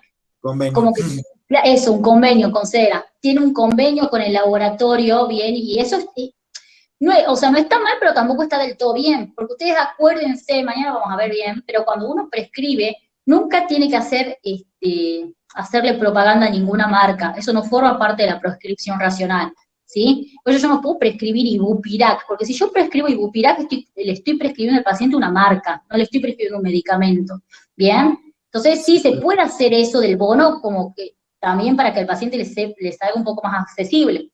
Pero en vez de darle que sea el bonito, que sí se hace, o sea, se hacen un montón de cosas, se prescribe con nombre comercial, o sea, son cosas que sí se hacen, ¿no? Pero usted tiene que saber lo racional.